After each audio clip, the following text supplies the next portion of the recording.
Comes to Toship, it's Mr. Barra. I'm going to try a tune called the Concertina Reel, and we'll give it a shot. Really well known tune, and look, there's loads of variations on the internet on it. And if you play the concertina, you probably need to learn the concertina reel.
Okay, going to slow it down completely, talk a little bit about ornamentation.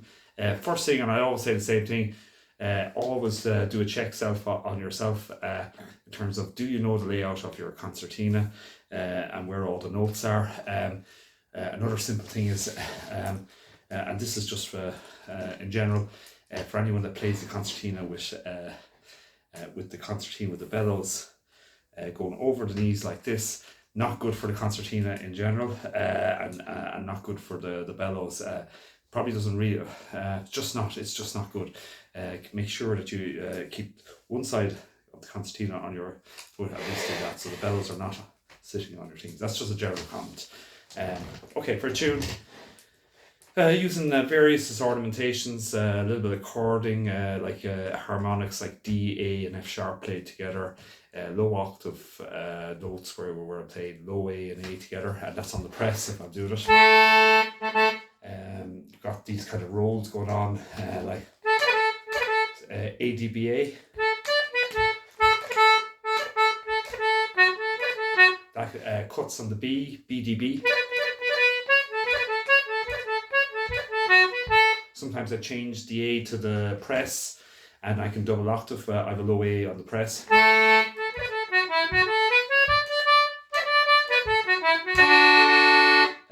I'm kind of a chord. I'm not great in chords or harmonics, but D, A, and F sharp. Second part. So just examples. There's kind of ornaments on the high Ds on the second part. High D on the press, and then you got E, C sharp D.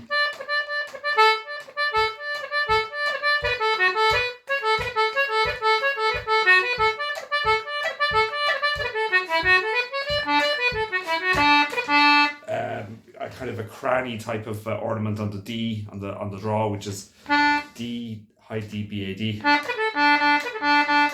So stuff like that you can put in. So play very, very slowly now.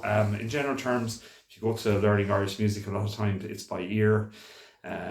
Notes now are widely available on the internet. No problem getting them, but kind of listen and you try and pick up the techniques that you like and incorporate into your own playing and into your own learning style. So have a shot of it.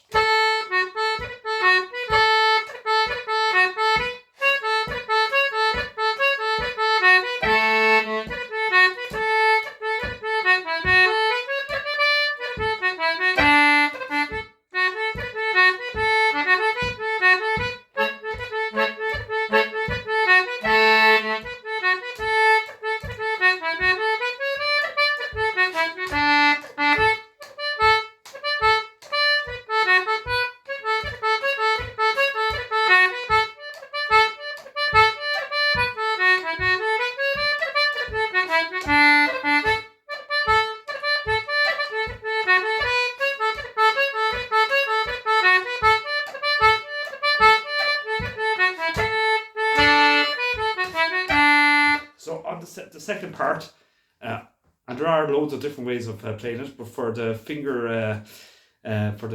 finger positioning, I'm using the third finger A to do the A's instead of going, because if I'm using the first finger A on the left hand side, I'm going to clutter it because I'm going to be where do I get my high D's? So I'll be using my high D on the right hand side, but I really do prefer to use the high D on the left hand side primarily. So I'm going to use the A on the third finger or the press. So it's like, but I can do it the other way as well. But the sound's different.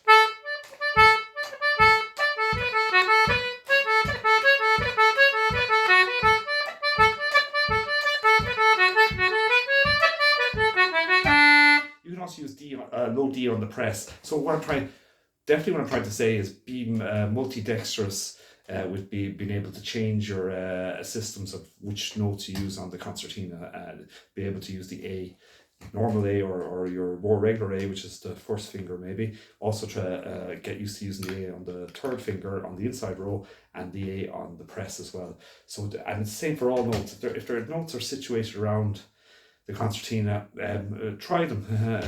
Like often, generally speaking, I play high G's on the press, but I often play them on the draw as well. So it's, that's a different, obviously that's a different tune, but I'm just saying, same with C naturals. So be able to change around, because it changes the ornamentation, changes the sound, and it changes the way you use your bellows. It also changes, you can use the air button and stuff like that. And it just makes you more flexible in terms of efficiency. So we're not talking about musical ability here, we're talking about technique and efficiency, which can always be improved on. So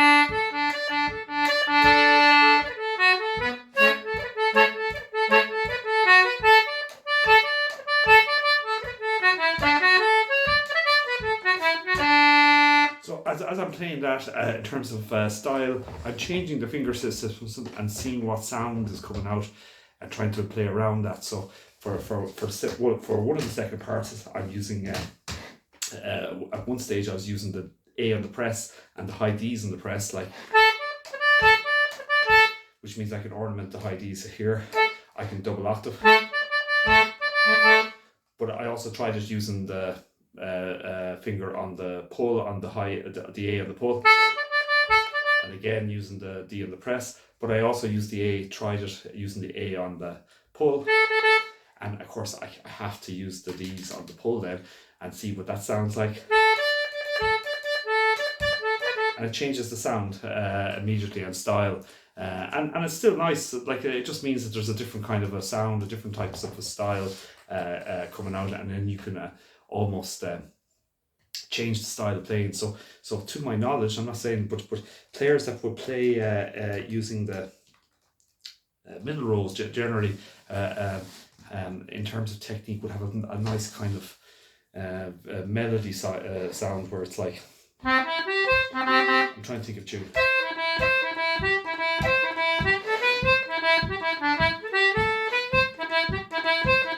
Just say so. That's using it, that middle style of playing. For ornamentation, it's not the most efficient, and I'm not saying that, but it's got that lovely melody type of sound to it. For ornamentation, you're better off putting the notes around rather than using the middle. So I'm definitely making the point is the more dexterous you can be with your finger systems, and the more you can change the sound and do other things, and then you can also appreciate other styles of playing. So some of the older players would have played a lot in C, because they were primarily using the two middle rows on that, which is a lovely style of playing. Like.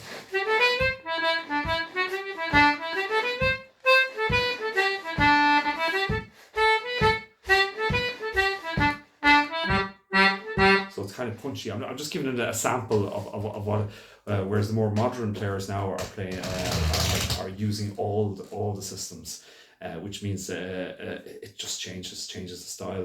Definitely, it opens up. It opens up to that you can play different tunes and be more adventurous in terms of tunes playing. Anyway, I'll go back to this tune again. So so play it very, very slowly. I'm using ornamentation like ADBA or even ABA.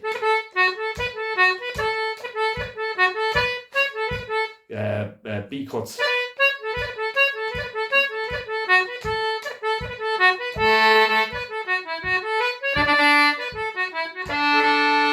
You can hear the double octave playing. Second part.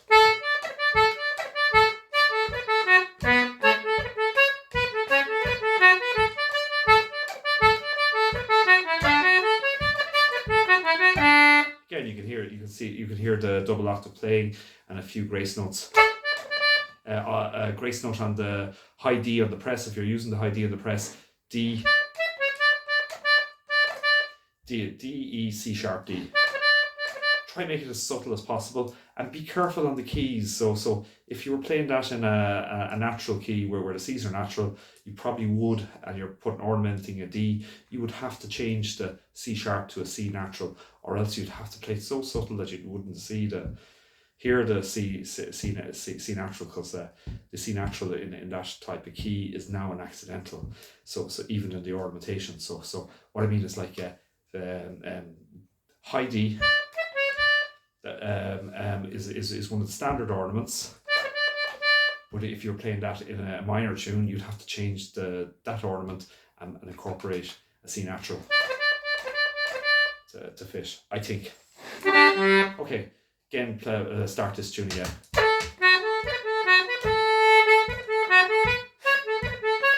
Again, you can think of putting in pauses as well, like.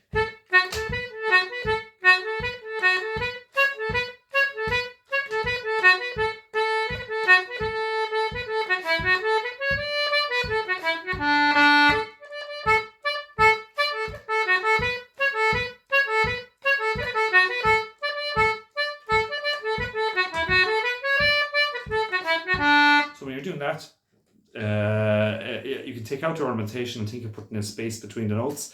You can also lengthen notes in terms of style.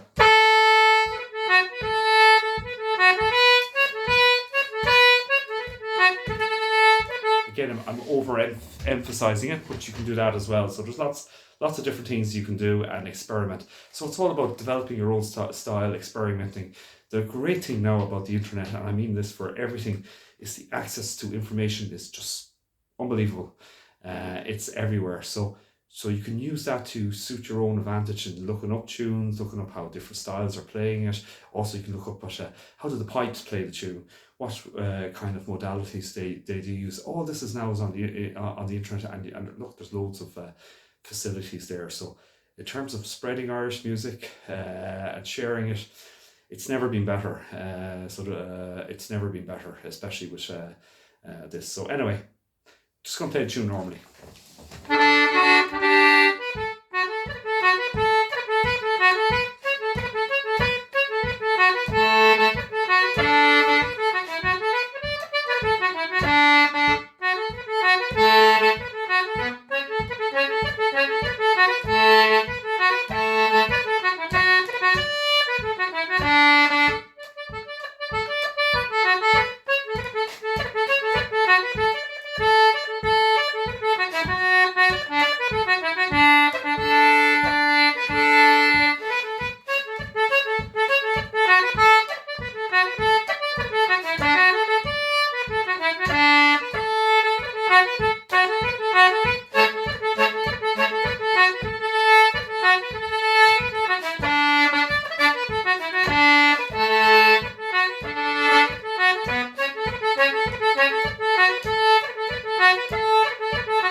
messing around a lot with that and it comes out very ropey, but I suppose don't be afraid to mess around and put in your own style or whatever, and go off on tangents. You can always go back once you respect the melody and the rhythm. It can be fun. So Shinna Will, the Concertina.